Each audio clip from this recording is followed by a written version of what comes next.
have to say I'm really shocked that it's like the end of June already. I feel like this first half of the year has gone by so quickly, and I've not even begun to touch the tip of the iceberg on all the books that I want to get read this year.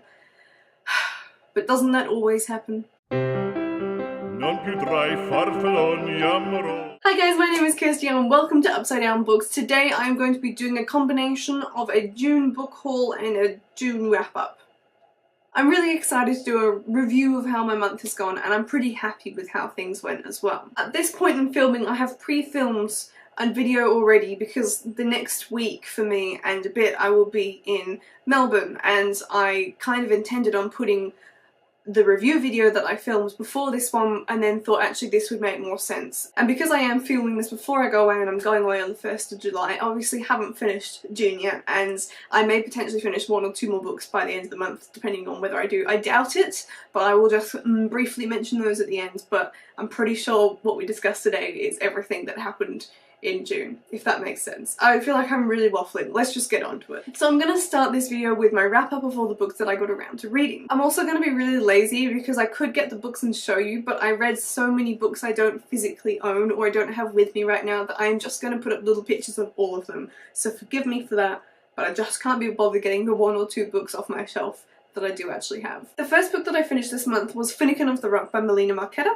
I actually don't know how to say that. Anyway, this is the first book in the Limitaire Chronicles and I listened to this one on audiobook. I ended up rating it a 3 out of 5 stars and was sort of very wishy-washy, not sure if I was impressed or not impressed with the book. Whilst the story itself was really intriguing and I'm actually excited to continue reading the series, I really didn't like the audiobook. It was an Australian narrator and I always feel weird about Australians doing audiobook narrations or on TV. Like, the accent just sounds so weird on screen or on earphone, and I just wasn't digging it. It was very like monotone, not very expressive, and just like really ill-fitting to the story itself. So I don't recommend this audiobook, but I do recommend the book itself. So I'm thinking at this point I will continue on the series by buying the second book and seeing how it comes across and I'm reading it off the page myself. It's a YA fantasy book about a boy who's for 10 years been exiled from his kingdom because an evil overlord overtook it and created like this charm basically that locks people out of it, and he's on a mission with his handy-dandy swords knights person who's sort of like an uncle to him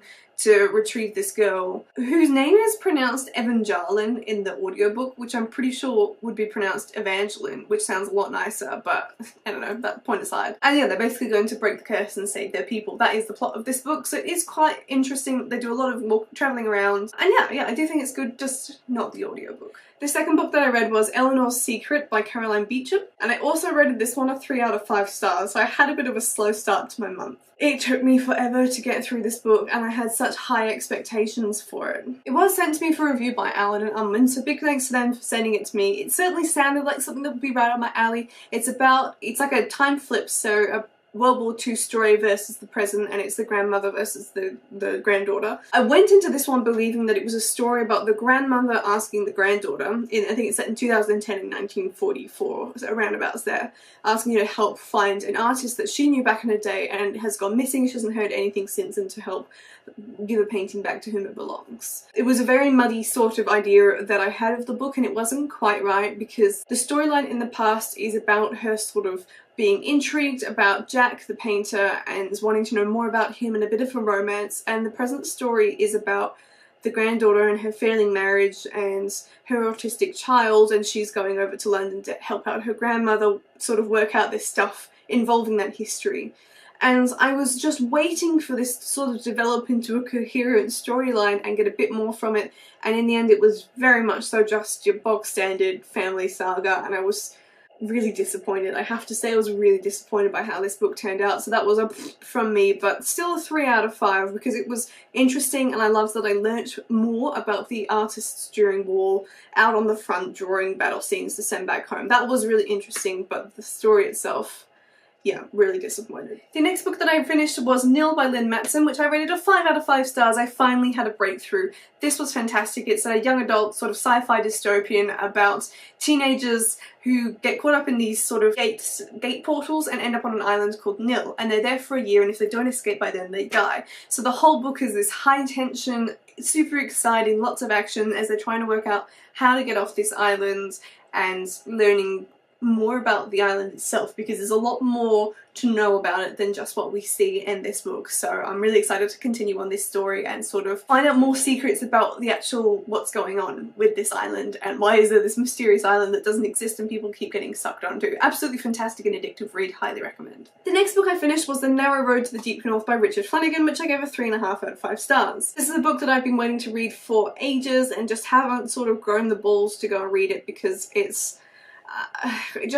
one of those very literary fiction books that I thought would be intimidating, and it was. The book itself is all over the place with its time frames, and I honestly do not think I would have made it to the end of the book if I hadn't been listening to the audiobook version. This is again another Australian narrator, but this time it's much more fitting because it's from an Australian perspective. We follow the main character Dorigo Evans throughout his time span, starting from like the present when he's old, going back to when he joined World War II, and it's a prisoner of war story with him getting captured and working on the Thai-Burma railway line, which is something that is right up my alley for interest. Those sections of the stories that kind of jump back here and then when it's relevant to his time working in the camp were really interesting. They're really raw, they're really confronting, and they're very honest with what went on, and it's probably one of the most honest accounts of it, if it's all 100% true, which I think it is mostly more or less, that I've ever read, because I have read The Railwayman by Eric Lomax, which was a memoir, which was, you know, a different perspective, a different storyline, and a true story, but this one just came off as really real, and I think it's probably because it's coming from someone who didn't actually live it themselves, so they're able to really flesh out those details without it being too much of a trigger for themselves. But the coherency of the storyline overall was very confusing until the very, very last chapter,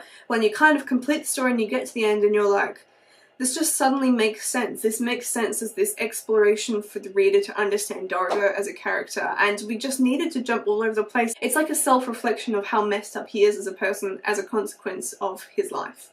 And I thought that was really interesting how well the way a book is written reflects the character. I think this one's worth the read only if you're truly determined to get through it and invested in the history. The next book that I read was The Bells by Donielle Clayton, which I rated a 5 out of 5 stars and ended up on my all-time favourites list. That is the review that I either have just uploaded or will be uploading next week, depending on which way I do these videos. I loved this. It was absolutely incredible. It's a YA fantasy sort of dystopian book about a world where no one is beautiful, and the Bells, 6 girls of every generation, have the ability to make other people beautiful through their magic, which is called Arcana, and it's just spellbinding, mesmerising, loved it, can't recommend it enough.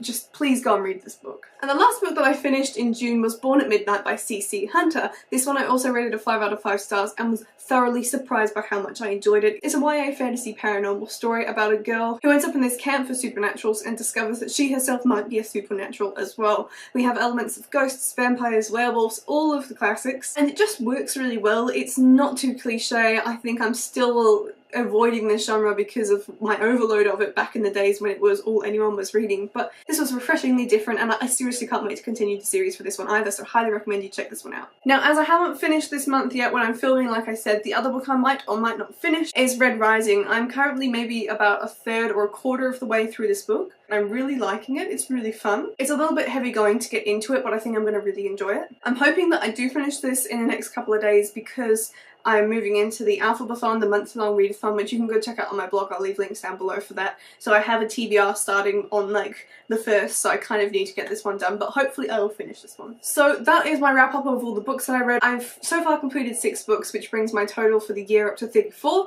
out of 100, which is my goal, which puts me 15 books behind. So I think quite soon I'm going to be lowering that goal back down because I'm not sure I'm going to catch up on it. So let's move into the second half of this video, which is a quick haul of the books that I bought this month. I've actually done really well this month and I've only got 5 books and a couple of them are audiobooks, so high five to me for not having too many, and I don't think I've been sent any for review, which is awesome because I have so many to catch up on.